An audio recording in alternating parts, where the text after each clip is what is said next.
السلام عليكم ورحمة الله وبركاته. يا جماعة الزمالك فاز. الزمالك فاز. اسمعوا اسمعوا. مصدقين كزملكاوية؟ الحمد لله رب العالمين ان موضوع تركي الشيخ ما حصلش، والفيفا ما وافقتش اللي احنا نروح السعودية ونلعب ماتشين الدوري، والزمالك فاز يا تركي الشيخ غصب عنك وغصب عن الموضوع اللي كنت ناوي تعمله هناك، وتصريحاتك وتقعد تقول ان الاهلي له قيمة معينة وقيمة خاصة وفلوس معينة ودنانير وريالات معينة. الزمالك فاز يا تركي الشيخ غصب عن نيتك، والحمد لله ربنا موجود. اي نعم مباراة دراماتيكية والزمالك وحش والاهلي اوحش، بس الحمد لله اللي احنا فزنا وما رحناش السعودية نلعب هناك.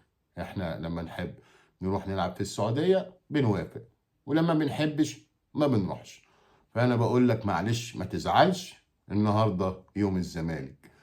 الف مبروك لجمهور الزمالك، والحمد لله احنا ما غلبناش الاهلي بس، احنا غلبنا تركي الشيخ والحكم ابراهيم نور الدين والنادي الاهلي. كنا بنلاعب كالعاده اكتر من خصم. مبروك للزمالك، هارد لك للنادي الاهلي العظيم. ودايما دي حلاوه الكوره.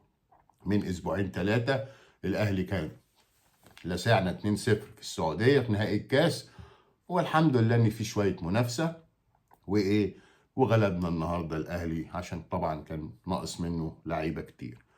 بغض النظر كان ناقص منه لعيبه او كده، ده برضو النادي الاهلي العظيم.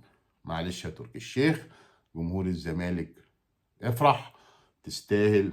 جود لك يا رب. الكونفدراليه بقى يا زمالك السنه دي، يا رب يا رب يا رب.